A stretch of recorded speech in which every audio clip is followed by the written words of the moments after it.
Halo teman-teman, selamat malam semuanya. Puji Tuhan bisa berjumpa dengan teman-teman. Sorry agak telat, ya, tapi nggak mengurangi sukacita kita karena kita masih bisa berjumpa di live Instagram Sabda Youth. Sekali lagi welcome semuanya teman-teman, dan jangan lupa share semua khususnya video ini ya, video live ini di share ke teman-teman, ke semua temanmu, ajak mereka untuk join bareng kita ya, supaya mereka juga ikut ngobrol bareng, ikut diskusi bareng dengan kita malam hari ini. Oke, tentunya aku nggak mau sendirian ya teman-teman. Tentu ada guest yang akan aku invite.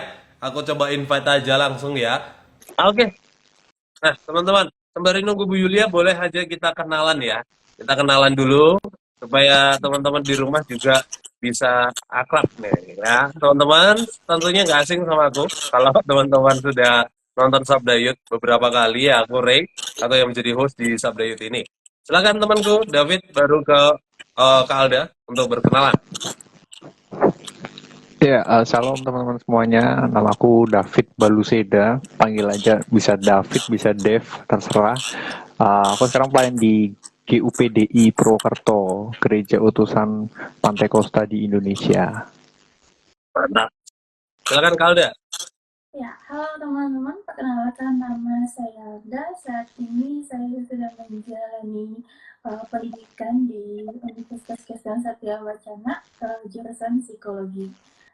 Asal gereja dari Gereja Protestan Indonesia Barat. Terima kasih. Anak UKSB. Ibu Yulia gimana Bu? Ya, sama, nggak bisa lihat, tapi nggak Oke, apa-apa nggak lah. apa-apa. Ya. Ya, oke, namaku Yulia, aku dari Solo, aku pelayanan di Sabda. Ya, Salam itu ya kenal untuk teman-teman. semua yang, ya. Betul, salam kenal semuanya teman-teman di rumah yang nonton malam hari ini, dan selamat datang tentunya untuk teman-teman yang sudah join, yang sudah hadir malam hari ini. Dan spesial untuk teman-teman yang mungkin baru pertama kali hadir nonton Sabda Youth ya. Aku mau jelasin sedikit tentang Sabda Youth. Apa sih Sabda Youth itu? Jadi Sabda Youth adalah acara live Instagram dari Yayasan Lembaga Sabda yang kami gunakan platform IG tentunya untuk ngebahas topik-topik yang relate dengan anak-anak muda atau yang mungkin juga bisa jarang dibahas oleh anak-anak muda. Itu sesuai dengan visi dari kami, yaitu mempersiapkan anak-anak muda untuk menjalankan panggilan Allah bagi generasinya. Oke, itu sekilas tentang Sabda Youth teman-teman. Langsung aja nih kita mau ngobrol ya terkait tema kita malam hari ini, dan sebelum kita ngobrol, Kak Aldo boleh berdoa Kak, silakan. Bapa dalam kerajaan surga, di saat ini hamba telah bersama dengan teman-teman dari Sabda Youth. Kami akan membicarakan tentang proses pemuridan dan bagaimana kami tetap menjalankan proses pemuridan itu dalam berbagai tantangan yang mungkin saja kami hadapi. Tambah-tambahkanlah kami hikmat kebijaksanaan, Roh Kudus memampukan memberdayakan kami, sehingga apa yang kami dapat bagikan dan apa yang kami terima di dalam live ini ya Bapak, kiranya membawa sukacita damai sejahtera, dan kiranya itu semua terlebih memuliakan nama-Mu.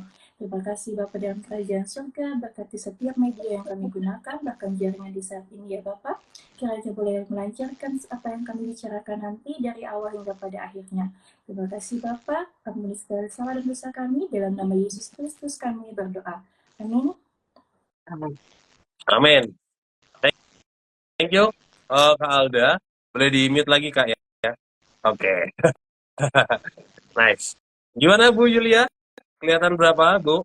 Dan kedengaran Kelihatan tadi juga. audionya Bu? Lumayan. Lumayan. Ya. Oke, kita langsung aja ya teman-teman. Seperti yang aku bilang tadi ya Kak, di pembukaan tadi kan, bahwa kita menjadi murid Kristus ya kan sering tidak mulus jalannya. Apalagi ketika kita berusaha semakin serupa gitu dengan Kristus. Kita berusaha sebaik mungkin, kita berusaha semakin serupa. Justru disitulah jalan kita semakin nggak mulus. Dan ada aja yang nggak seneng gitu, yang berusaha menggagalkan kita. Siapa dia? Menurutku sih setan, teman-teman. Gimana menurut teman-teman? Mungkin dari teman-teman ada yang setuju atau ada yang enggak, silakan beri pendapatnya. Oke, baik. Kalau menurut saya nih, kalau bicara tentang pertanyaannya tentang siapa yang nggak senang kita hidup berkenan atau taat kepada Tuhan, ya sudah pasti tentunya adalah iblis. Karena kalau kita merujuk ke dalam Yohanes 8 ayat 44, Di situ dikatakan bahwa iblis adalah pembunuh manusia sejak semulanya dan di dalam dia tidak ada kebenaran. Bahkan di dalam 1 Yohanes 3 ayat 8 sekalipun menyatakan bahwa iblis berbuat dosa daripada mulainya. Untuk itulah Yesus Kristus menyatakan diri supaya membinasakan iblis dan perbuatan-perbuatan dari iblis tersebut.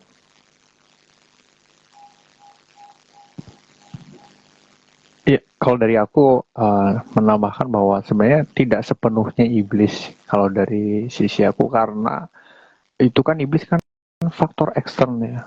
Faktor internya adalah kita sendiri begitu. Tantangan boleh ada, godaan itu memang boleh ada serang kita. Tapi keputusan juga terkadang kita yang ambil alih gitu. Jadi mungkin bisa jadi tidak sepenuhnya setan, tapi keinginan kita lebih besar. Kenapa tuh hawa nafsu kita lebih gede sehingga kita lebih ngikutin itu gitu. Jadi menurut aku tambahannya adalah tidak sepenuhnya setan, tapi diri kita juga terkadang jadi faktor untuk kita jatuh lagi gitu. Itu dari aku sih. Ya, aku ya, karena aku nggak bisa lihat si Dave nih.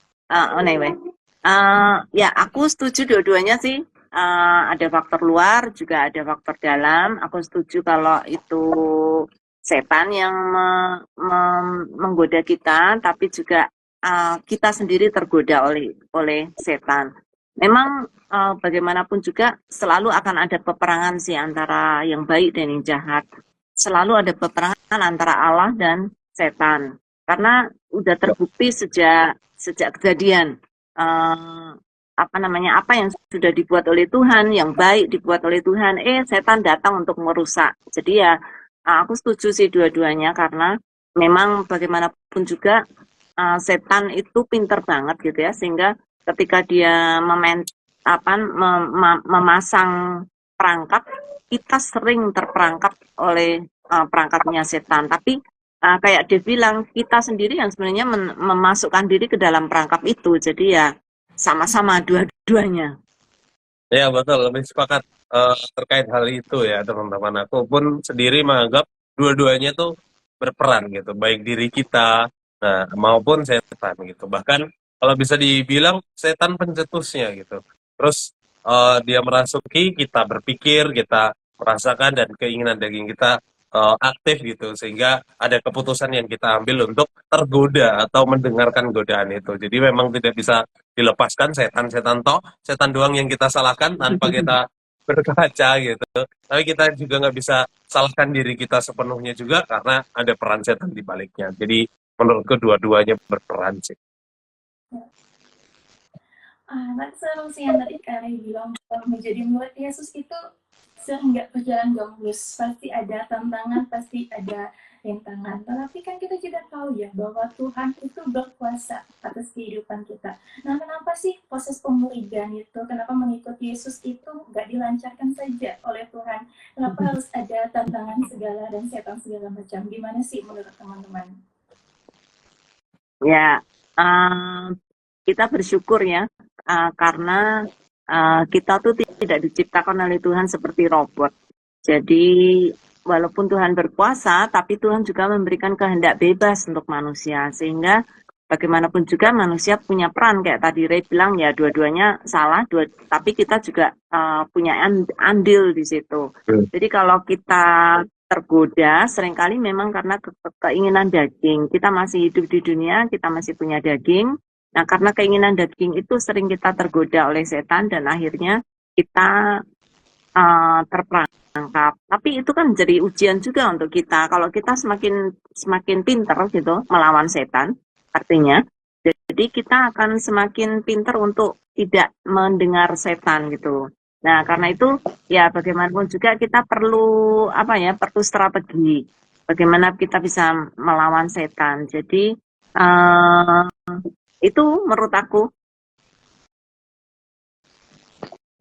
Iya, aku ngarahin ke ini pembacaan yang pernah aku baca di salah satu pengantar perjanjian lama, khususnya di kitab Ayub itu tema besarnya adalah mempermalukan iblis. Jadi gitu, sebenarnya Tuhan itu mengizinkan setan untuk menggoda kita, mengizinkan untuk menghasut kita, Tapi sebenarnya Tuhan tahu bahwa komposisi kita sebenarnya bisa menang lawan godaan itu.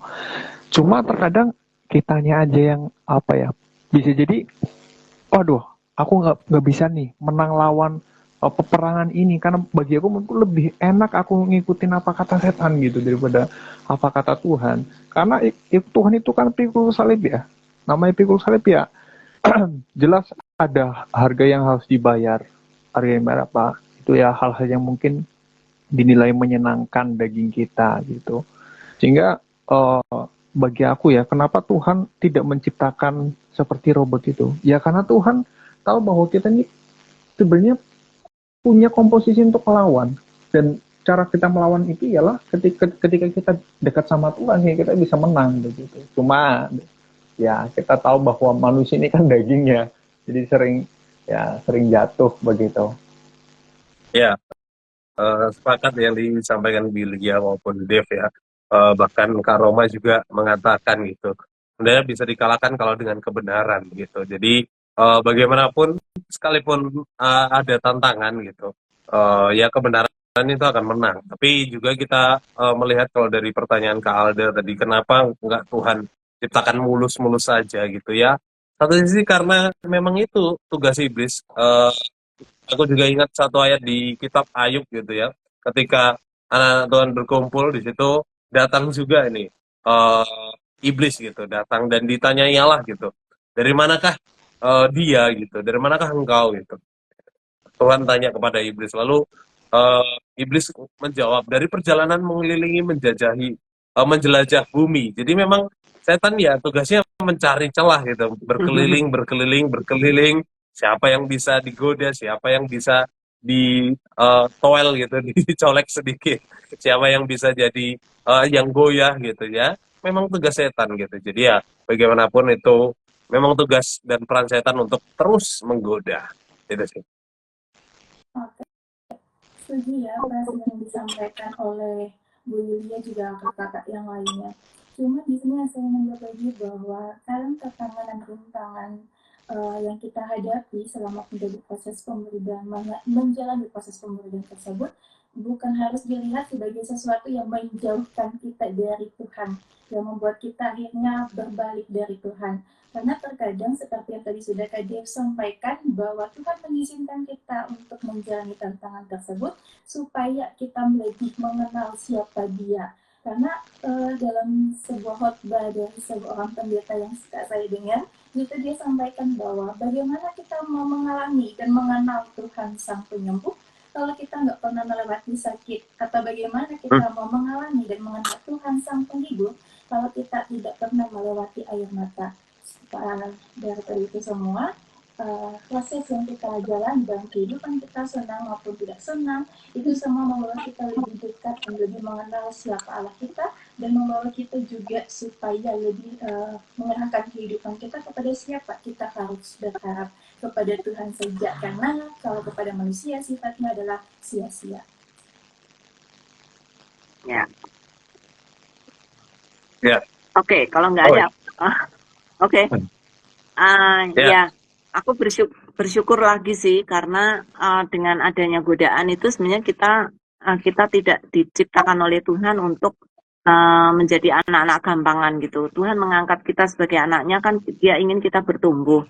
Jadi ya memang kita sering mungkin harus jatuh bangun, tetapi Tuhan selalu ada di sana menolong. Jadi bagi aku sekalipun Tuhan tidak memuluskan semua hal, tapi ada tujuannya dan Tuhan punya rencana supaya kita tahan banting gitu ya, supaya kita bisa melawan setan dan juga kita punya senjata dan kita berlatih untuk perang gitu, sehingga ketika benar-benar peperangan lebih berat datang, kita selalu bisa mengatasi karena kita sudah dilatih Tuhan. Ya betul, aku nambahin ini dari yang Ibu Yulia katakan gitu. Kalau kita memang perang dan Tuhan tuh pasti menyertai. Jadi ya ingat satu lagu gitu. Tuhan nggak pernah janji langit selalu biru, tetapi Tuhan selalu janji untuk menyertai. Jadi ya nggak perlu takut juga gitu. Kalau jalan kita nggak mulus, selagi kita berusaha atau kita tahu di jalan yang benar, jalan kita nggak mulus tapi bersama Tuhan, ya pasti lebih enak gitu. Jadi satu sisi juga aku ingat lagu Sekolah Minggu yang mulai dewasa, mulai aku nggak setuju. Aduh senangnya naik kereta itu kan, jalannya mulus kalau kata kalau kata Agus Koenggur. Padahal enggak juga ya. Ternyata jalannya malah bergelombang dan banyak tantangan. Tapi ya itulah, Tuhan pasti menyertai.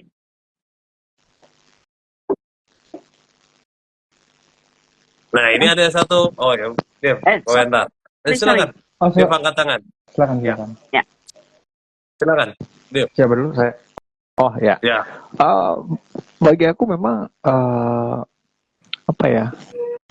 Ikut Tuhan itu menurutku sebuah seni ya. Seninya tuh gimana? Karena seninya itu yang kita lawan tuh ternyata bukan hal yang kelihatan begitu. Terkadang yang kita lawan itu hal yang tidak kelihatan. Dan secara pribadi aku lihat bahwa apa ya, cara kerja iblis tuh tidak bisa kita pahami secara mutlak gitu loh. Oh kita tahu nih gimana. Cuma yang kita tahu bahwa iblis ini sangat-sangat licik. Makanya nih Kak Evi Broto ya. Jadi kita nggak bisa salahkan iblis ya karena itu tugasnya. Saya katakan bahwa iblis nggak pernah benar gitu. Bukannya gimana ya karena dia udah ada di posisi yang memang eh, kontra dengan Allah sehingga tugasnya iblis yang memang menjatuhkan kita. Hanya kunci daripada ketika kita jatuh atau tidak itu adalah antara kita dengan Tuhan begitu. Ya, aku. Ya, kalau aku pikir-pikir ya, tadi kan ada banyak sekali hal yang kita sudah diskusikan tentang setan gitu ya.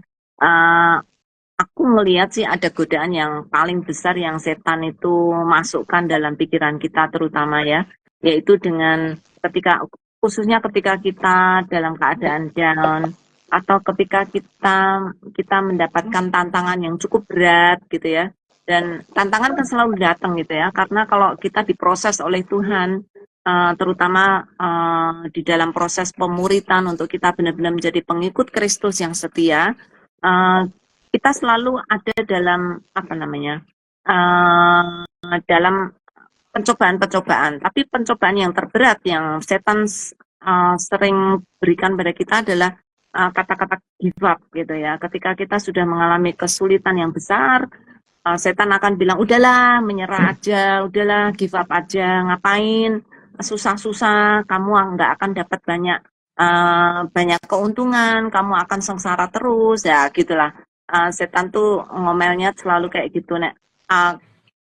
Menurut kalian gimana? Maksudnya ketika setan menggoda kita dan bilang give up lah, ngapain kamu capek-capek gitu, terus gimana nih teman-teman?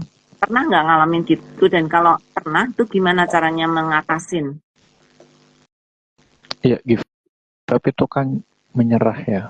Jadi bagi aku mungkin kita sering dengar ada kalimat Tuhan itu udah melupak apa sudah tidak ingat lagi akan dosa-dosa kita gitu. Tidak ingat lagi akan kesalahan kita, buang jauh gitu. Sebenarnya bagi aku Tuhan masih tahu karena dia adalah Maha tahu begitu. Cuma kenapa Allah mau menerima kita? Ya karena ada kasih dan pengampunan itu. Nah, cara kerja iblis terkadang dia justru mengintimidasi kita bahwa kamu tuh nggak layak, kamu tuh nggak pantas, kamu tuh masih ikut aku, bukan ikut Tuhan. Sehingga kita menyerah gitu. Karena ketika kita menyerah, artinya kita kembali lagi jadi pengikut setan gitu. Tapi kalau kita mau berjuang, maksudnya melawan hal itu, kita bisa kembali berjalan dengan Tuhan gitu. Ya. Ya. Setuju ya sama yang dibilang oleh Kak Dia. Tapi kalau kita berbicara bagaimana tentang cara setan menggoda, kalau bagi saya sendiri, setan itu melancarkan aksinya ketika dia mulai mengintimidasi pikiran serta perasaan kita. Baik itu yang hal-hal yang menyenangkan untuk kita maupun hal-hal yang tidak menyenangkan untuk kita. Karena kalau hal-hal yang menyenangkan bagi kita, misalnya dalam kehidupan kita, seperti contohnya aja lah, nonton, kita melakukan aktivitas aktivitas, kita melakukan pekerjaan kita, namun kesenangan kita dalam nonton, terkadang setan menggunakan hal itu supaya apa? Kita nggak bisa memanage waktu kita dengan baik. Pada akhirnya, ya segala sesuatu yang menjadi agenda-agenda kita menjadi tidak berjalan dengan baik, dan itu juga cara setan membuat kita mundur dari hal-hal baik yang mungkin saja ingin Tuhan persiapkan dalam kehidupan kita. Setan pun juga bisa memakai kelemahan keterbatasan kita yang akan membuat kita merasa, oh kita nggak layak nih, kita nggak mampu untuk melakukan segala pekerjaan ataupun pelayanan yang sudah kita miliki atau yang Tuhan telah berikan sebagai tanggung jawab dalam kehidupan kita.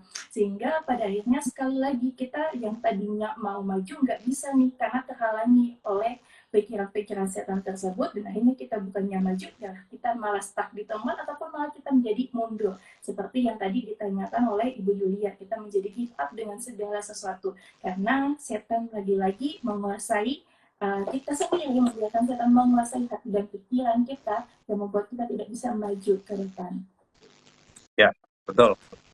Sepakat tentu ya. Tugas setan memang mengintimidasi seperti komentar Kak Roma tadi di awal ya. Setan itu bapak segala pendusta. Jadi dia akan terus mendusta atau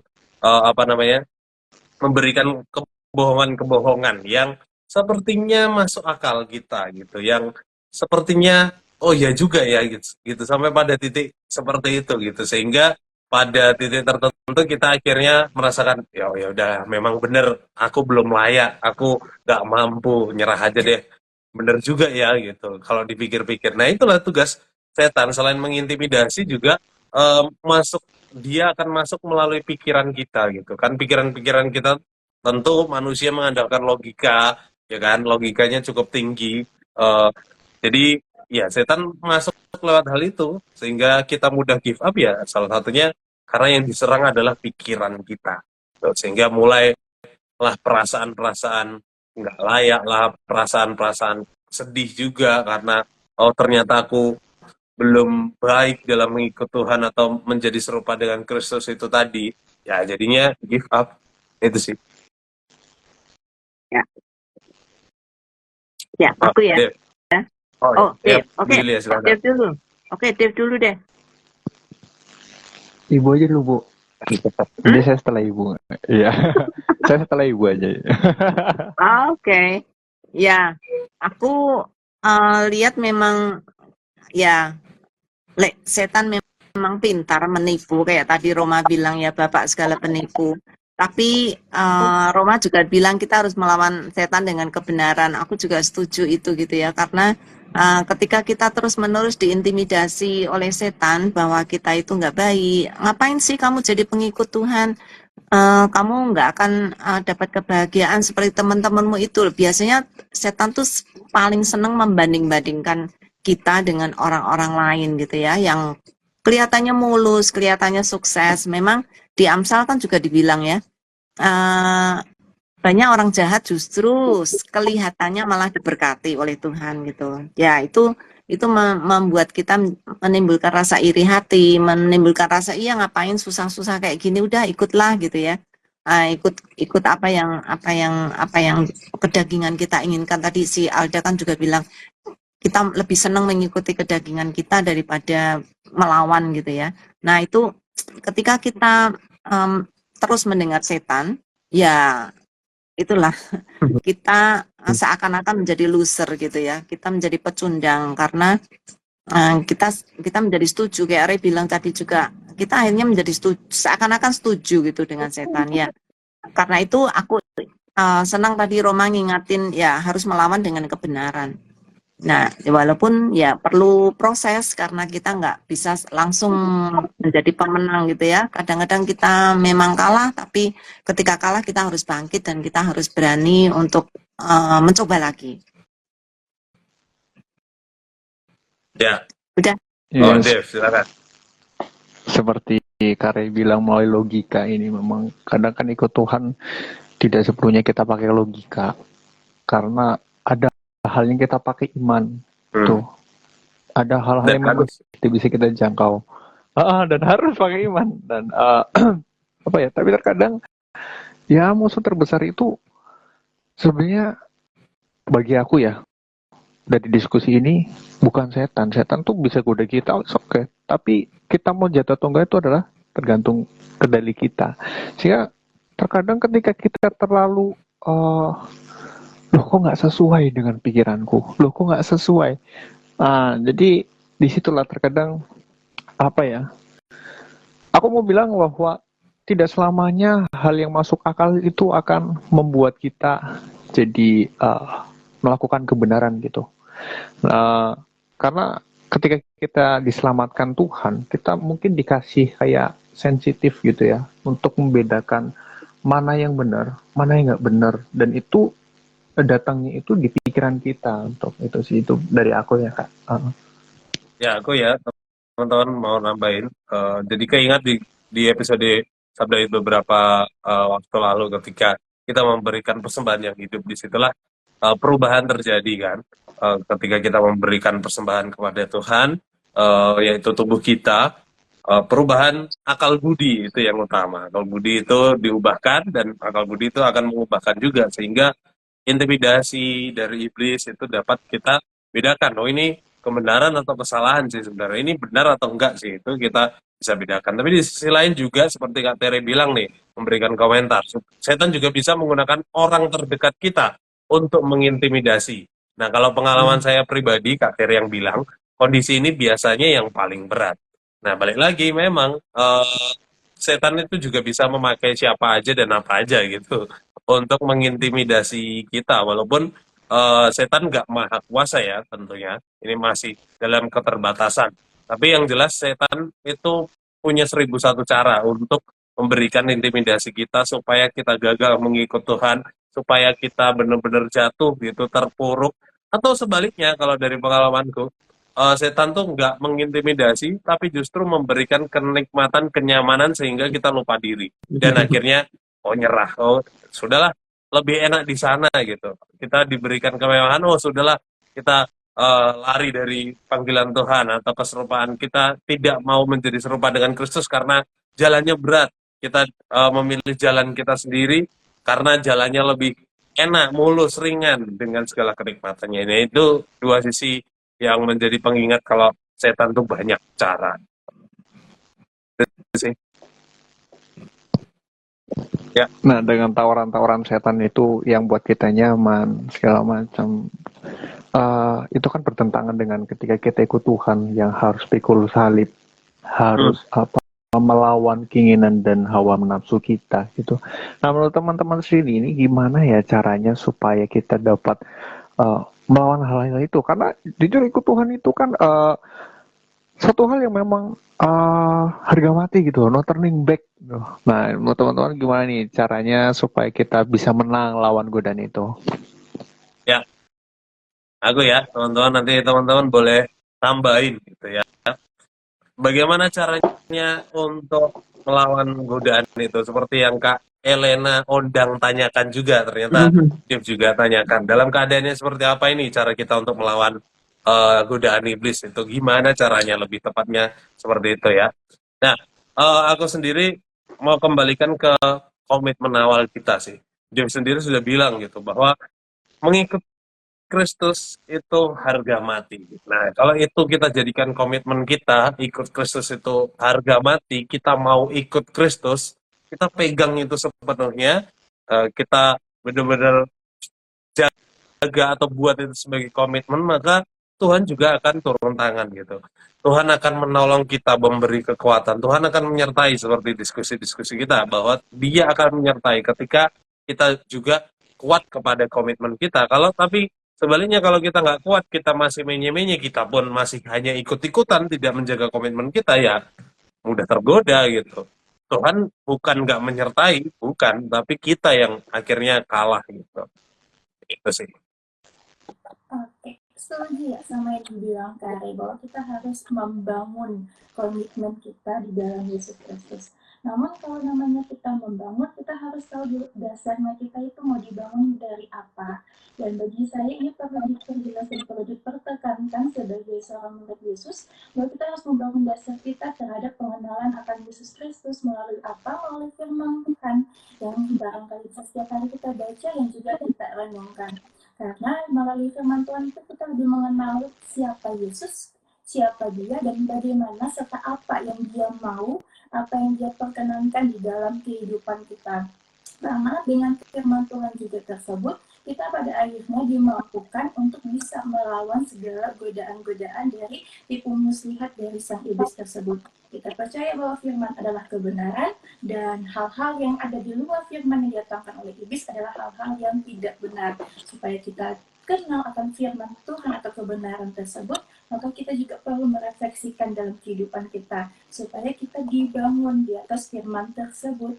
Kita nggak mudah hancur, kita tidak mudah terombang-ambing ketika ada tantangan maupun masalah yang datang dalam kehidupan kita. Nah, ini juga ketika kita sependapat tantangan bahwa kita merasa tidak layak dalam kehidupan kita, barangkali karena kita sendiri juga belum belajar banyak dari Alkitab. Karena kalau kita baca Alkitab, kita sendiri tahu bahwa kita itu sudah diselamatkan, kita sendiri sudah ditolong, sudah ditebus dari dosa oleh Yesus Kristus. Kita yang dulunya adalah hidup oleh maut karena dosa, kita sudah mendapat kelayakan di dalam Dia. Sehingga pemikiran ini harus menjadi dasar dalam kehidupan kita, bahwa kalau kita ingin maju, ya kita maju aja. Ada Tuhan yang senantiasa menyertai. Tuhan sudah ada di depan kita, seperti yang dikatakan di dalam kitab Ulangan, dan Dia yang akan menyertai menuntun langkah kita. Tuhan adalah gembala kita yang akan membawa kita ke dalam rancangan-rancangan terbaik yang sudah Tuhan siapkan dalam kehidupan kita. Ya, aku ya setuju banget. Kita harus mempercaya apa yang Alkitab bilang. Sebenarnya Tuhan Yesus, kayak Ray tadi juga pernah bilang ya, Tuhan Yesus tidak pernah menjanjikan hal-hal yang selalu enak gitu ya. Apalagi mengikuti proses pemuritan untuk kita menjadi pengikut Yesus tuh, Tuhan udah bilang kita harus membayar harga. Percayai apa yang firman Tuhan katakan, kayak Alda bilang ya. Apa yang Tuhan sudah janjikan di dalam Alkitab itu bukan hal yang semuanya hal yang enak-enak bagi kita. Bahkan hal yang tidak enak pun Tuhan sudah ngomong di depan gitu. Tuhan nggak pernah bohong.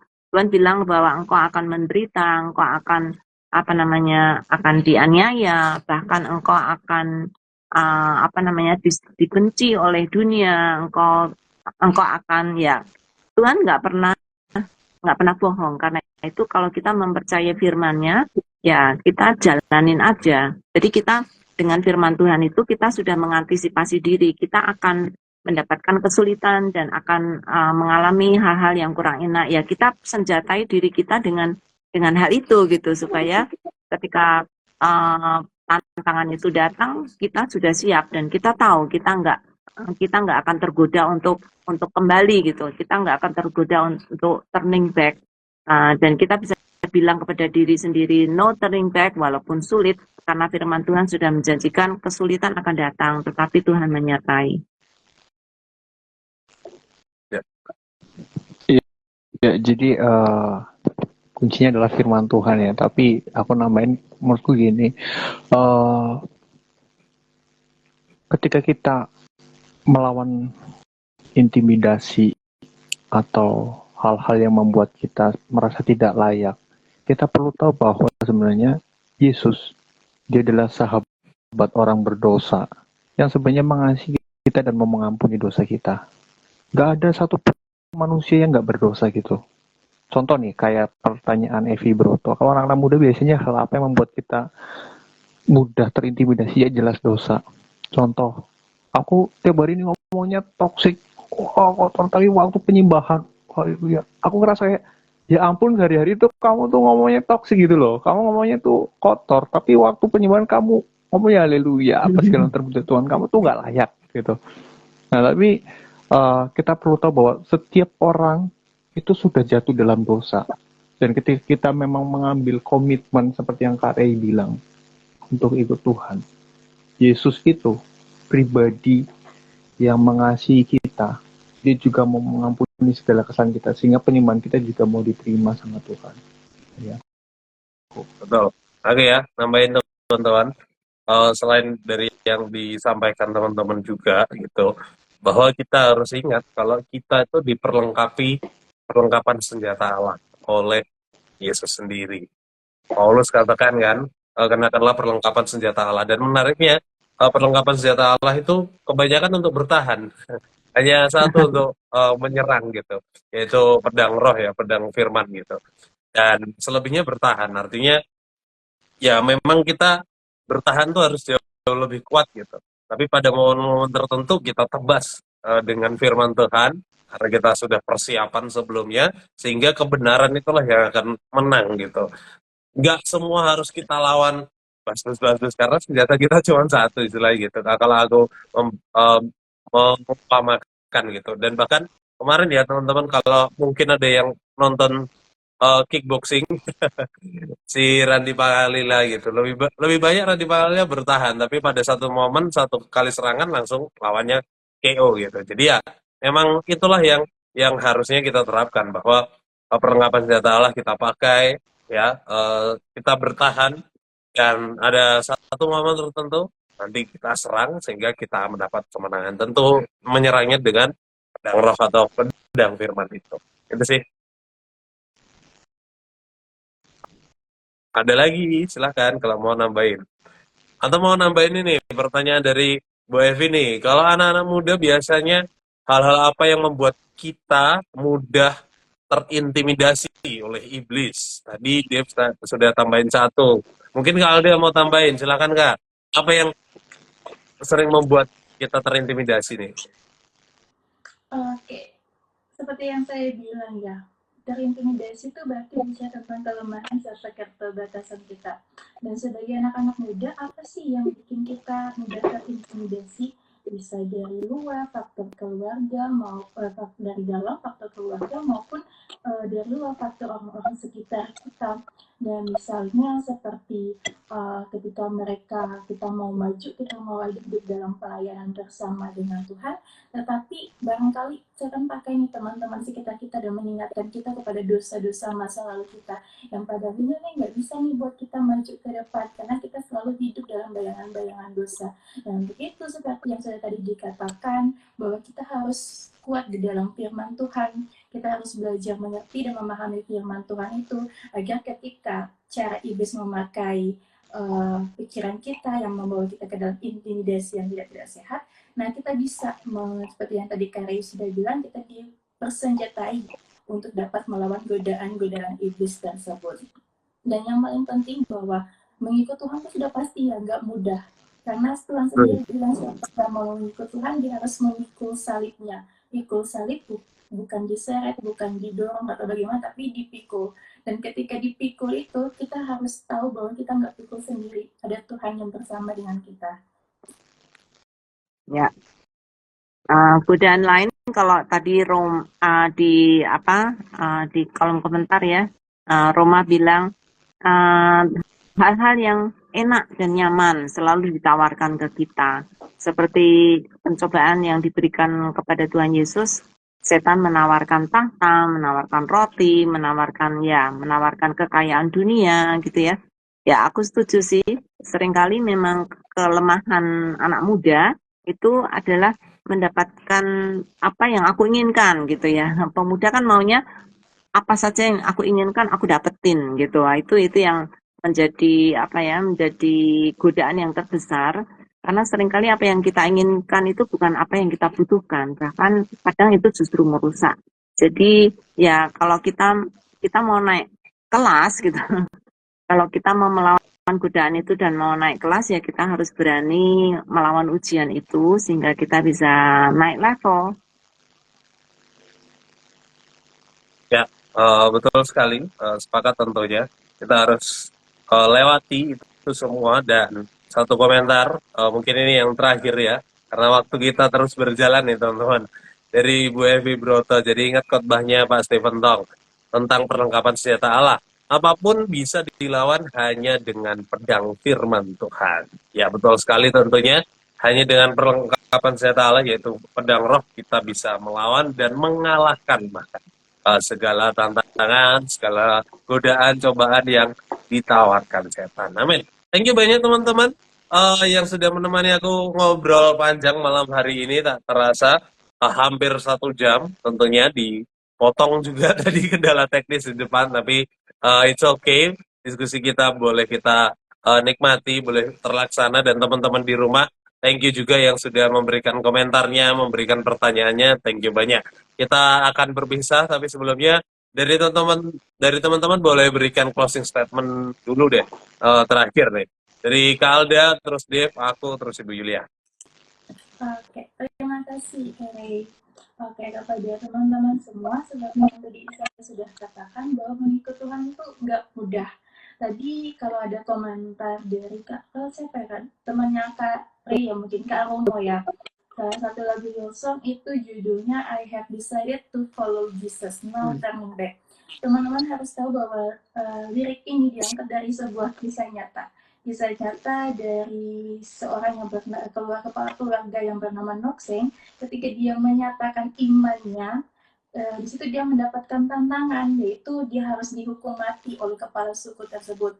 Tapi dia tetap nih menyatakan imannya dengan mengatakan bahwa sekali Yesus tetap Yesus dan untuk selamanya, no turning back. Dan luar biasanya ketika dia melakukan pengakuan tersebut, namun pada akhirnya dia harus kehilangan nyawanya, itu berdampak besar bagi setiap orang yang mendengar pengakuan tersebut, termasuk kepala suku yang pada akhirnya mengeksekusi nyawanya tersebut. Dan bukan hanya pada saat itu, tapi juga bagi kita di saat ini. Artinya apa? Bahwa mengikut Tuhan pasti memang tidak mudah, tetapi dampaknya kalau kita hidup benar dan berkenan kepada Tuhan, muara kita, tujuan kita adalah untuk memuliakan nama Tuhan, pasti Tuhan akan memberkati segala sesuatu yang kita kerjakan. Kita tidak berjalan sendiri, tetapi ada Tuhan yang selalu menolong dan mendampingi kita. Ada Roh Kudus juga yang diberikan oleh Tuhan supaya memberdayakan kita dan memampukan kita untuk hidup di dalam dunia ini. Itu mungkin dari saya. Amin. Thank you Kak Alda. Iya. Silakan Dev. Kalau dari aku kutip ini sih istilah Tiongkok ya, aku nggak tahu nyebutnya gimana, Sun Tzu atau Sun Xi gitu. Itu kenali dirimu, kenali musuhmu, sekali berperang 100 kali kemenangan gitu. Kita tahu musuh kita itu setan, kita tahu kelemahan kita itu apa, karena kita sendiri yang tahu. Maka dari itu kenali itu semua, maka ketika peperangan itu terjadi kita bisa menang. Ya, sekian dari aku. Thank you, Dev, dariku teman-teman. Mari kita jaga komitmen kita. Sekali Kristus tetap Kristus. No turning back, jangan balik teman-teman. Kita jaga komitmen kita untuk mengikut Kristus, karena Kristus yang akan memberi kekuatan. Dan terus belajar firman Tuhan, teman-teman, supaya kita jika ada kesempatan menyerang, kita bisa kalahkan iblis dengan kekuatan firman Tuhan. Itu aja. Tuhan menyertai kita. Thank you. Bu Yulia, silahkan. Oke. Dari aku, ngutip dari tadi kata-kata yang sudah kita ucapkan ya, mengikuti Yesus adalah harga mati. Aku sangat setuju karena aku sudah menikmati kasih anugerah Tuhan yang luar biasa. Dia mau mati bagi aku dan dia mau memberikan yang terbaik untuk aku. Karena itu aku putuskan aku tidak akan pernah meninggalkan dia. No turning back. Karena aku tahu di sana menanti kebahagiaan yang terbaik dan kebahagiaan yang sejati yang Tuhan janjikan untuk aku. Amin. Thank you sekali lagi teman-teman. Kalda, Dev, Bu Yulia, thank you banyak sudah menemani aku ngobrol dan menemani teman-teman di rumah juga ngobrol dan mendapatkan banyak berkat. Harapannya teman-teman mendapatkan berkat yang melimpah dan semakin diteguhkan komitmennya untuk mengikut Kristus ya. Dan ini komentar terakhir dari Kak Roma. Baru bulan lalu pendeta saya cerita tentang anak Tuhan yang ciptakan lagu itu. Thanks Kak Alda dan teman-teman. Thank you Kak Roma sudah menonton dan terus hadir. Ya, thank you teman-teman sekali lagi. Dan minggu depan kita masih berjumpa ya di live Instagram Sabda Youth. Di hari yang sama, di jam yang sama. Di Instagram Sabda Resources. Instagramnya masih sama ya teman-teman. Dan minggu depan kita akan ngebahas My Family in Christ. Menarik kan? So, minggu depan jangan lupa hadir lagi dan kasih tahu semua keluargamu ya, keluarga Kristenmu khususnya, supaya mereka juga bisa hadir. Oke, kita tutup diskusi kita teman-teman. Kita boleh berdoa. Baik, yuk kita berdoa. Bapak Surgawi, kami mengucap syukur karena malam hari ini kami belajar tentang banyak hal bahwa kehidupan kami melawan penghulu-penghulu di udara, setan-setan yang mampu menggoda kami dan bisa membawa kami jatuh kembali. Tuhan Yesus, tolong ajar kami supaya kami dapat melawan hal tersebut, baik itu faktor dari luar maupun dari dalam diri kami sendiri, supaya kami dapat tetap kuat, kami dapat tetap mengikuti komitmen kami untuk serupa dengan Engkau. Mampukan kami untuk dapat menjadi pribadi yang takut akan Tuhan, menjalankan setiap apa yang Tuhan inginkan dalam kehidupan kami. Makasih Tuhan Yesus, kami tutup doa ini dalam nama Bapa, Anak, dan Roh Kudus. Amin. Amin. Thank you. Oke teman-teman, sampai jumpa lagi minggu depan. Oke, Bye-bye. bye.